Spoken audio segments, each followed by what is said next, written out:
E aí, tudo certo? Já parou pra pensar do que o mundo ao nosso redor é feito? Tipo, de verdade?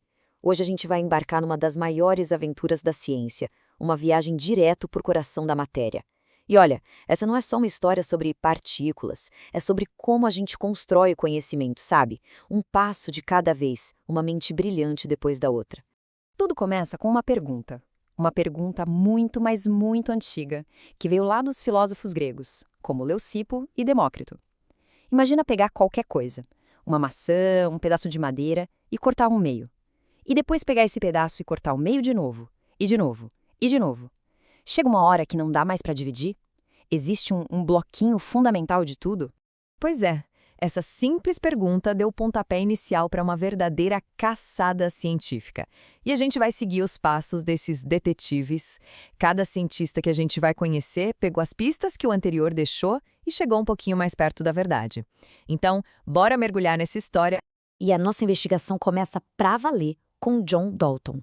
O grande mérito dele foi tirar essa ideia de átomo do mundo da filosofia e trazer ela para o laboratório. Ele transformou uma ideia abstrata em ciência de verdade. Pensa só. Por uns 2000 anos, a ideia que dominava era de Aristóteles, que tudo era feito de 4 elementos: terra, ar, fogo e água. Mas Dalton, fazendo experimentos, viu que as substâncias químicas sempre se combinavam em proporções certinhas, como numa receita de bolo. Para isso fazer sentido, tinha que existir uma unidade básica, real, com peso: o átomo. Ali nascia a química moderna. Então, o modelo do Dalton era super elegante. Para ele, o átomo era como uma bola de bilhar. Isso mesmo, uma bolinha de sinuca. Maciça, perfeitinha, impossível de quebrar ou destruir. Todos os átomos de ouro seriam idênticos, mas completamente diferentes dos átomos de prata. E as reações químicas? Ah, era só uma dança, onde essas bolinhas trocavam de lugar e formavam novos pares. Só que essa bola de bilhar perfeita tinha um furo. Ela não explicava a eletricidade. Ué, mas por que a gente leva choque? Por que um raio cai do céu? Se o átomo era uma bolinha neutra e indivisível, de onde vinham esses fenômenos elétricos todos?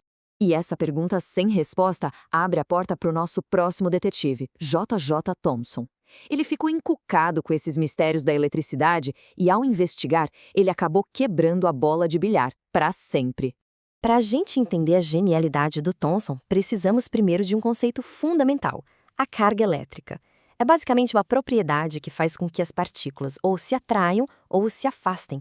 É igual o ímã, sabe? Polos opostos se atraem, polos iguais se repelem. Com as cargas é a mesmíssima coisa. O que o Thomson fez foi brilhante. Usando uns tubos de vidro chamados de tubos de raios catódicos, ele descobriu uma partícula minúscula com carga negativa que existia em toda a matéria. Ele a chamou de elétron. Ou seja, o átomo não era indivisível. E para explicar isso, ele criou uma nova analogia: o pudim de passas. Imagina uma massa de pudim, que seria toda a carga positiva, e as uvas passas, os elétrons, crasados nessa massa. A mudança aqui foi gigantesca. A gente saiu de uma bolinha de bilhar maciça para algo que tinha um recheio. O átomo agora era divisível, tinha uma estrutura interna e, o mais importante, era de natureza elétrica. Thomson tinha achado a primeira partícula subatômica. Mas se você acha que a história para por aí, se prepara, porque o que vem agora é uma das maiores reviravoltas da história da ciência. E ela veio com Ernest Rutherford, que por sinal foi aluno do Thomson. Ele decidiu colocar o modelo do pudim de passas à prova. E o que ele descobriu, bom, mudou nossa percepção da realidade. O desafio era enorme, né? Como é que você estuda a estrutura de uma coisa que é literalmente impossível de enxergar?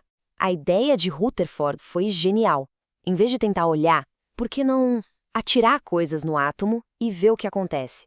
Então, ele montou esse experimento que ficou super famoso. A ideia era simples: pegar um canhãozinho que disparava partículas positivas, chamadas de partículas alfa, apontar para uma folha de ouro fininha, mas muito fininha mesmo, e colocar uma tela em volta para ver para onde essas partículas iam depois de bater no alvo. Ok, qual era a expectativa? Se o átomo fosse um pudim de passas, as partículas alfa deveriam passar por ele como uma bala atravessa uma folha de papel, talvez com um desviozinho, mas nada demais. Mas o que eles viram foi de cair o queixo. A grande maioria das partículas passava reto, sem desviar nada. Algumas desviavam bastante, e umas poucas, inacreditavelmente, batiam e voltavam. Era mais ou menos uma partícula em cada 20.000 que voltava. O próprio Rutherford disse que foi a coisa mais incrível que ele já viu na vida. Ele falou, era tão inacreditável quanto você atirar uma bala de canhão num lenço de papel e a bala ricochetear e te atingir. A única conclusão possível, por mais maluca que parecesse, era a seguinte: a massa e toda a carga positiva do átomo não estavam espalhadas como um pudim. Elas estavam super concentradas num ponto minúsculo, no centro. E o resto do átomo era basicamente um imenso espaço vazio. E com isso, nasceram dois conceitos que mudaram tudo. Primeiro, o núcleo, um centro ridiculamente pequeno, mas super denso e positivo, onde está quase toda a massa do átomo. E em volta dele o que tem? Um vácuo, uma região gigantesca de espaço vazio por onde os elétrons ficavam se movendo. Para a gente ter uma noção do tamanho disso, a melhor analogia é do estádio de futebol. Imagine que o átomo inteiro tem o tamanho do Maracanã. O núcleo seria uma formiguinha ali no meio do gramado. E os elétrons estariam lá longe nas arquibancadas. É simplesmente impressionante pensar que tudo que a gente acha que é sólido, a mesa, a cadeira, nosso próprio corpo, é na verdade 99,9% de espaço vazio. Só que o modelo do Rutherford, apesar de genial, tinha um bug, um problema sério. De acordo com a física da época, um elétron girando em volta do núcleo ia ter que perder energia e, em pouco tempo, ele cairia em espiral até bater no centro. O átomo ia entrar em colapso. E aí que entra o dinamarquês Niels Bohr para botar ordem na casa. Bohr trouxe a ideia de órbita. Mas cuidado, não é como um planeta girando ao redor do Sol. Pensa mais como se fossem degraus ou níveis de energia bem definidos. O elétron só poderia estar em um desses degraus, e não entre eles. E essa foi a grande sacada dele. Os elétrons vivem nessas órbitas estáveis e, enquanto estão ali, eles não perdem energia. O átomo fica estável, tudo certo. E tem mais. Um elétron pode pular para uma órbita mais energética se ele absorver energia. E quando ele volta, ele devolve essa energia na forma de luz.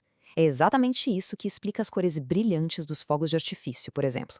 Toda essa jornada de Dalton até Bohr, de detetive em detetive, não foi só para satisfazer a curiosidade científica. O conhecimento que eles construíram é literalmente a base da tecnologia que define o nosso mundo hoje. E o impacto prático disso é gigante.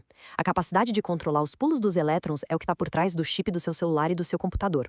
Entender o que acontece lá no núcleo nos deu a medicina nuclear, que salva vidas. E aprender a quebrar esse núcleo nos deu a energia nuclear.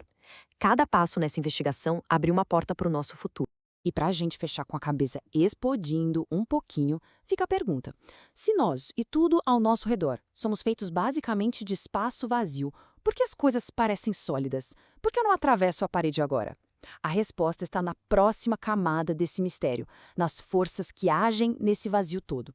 Mas isso já é assunto para uma próxima conversa.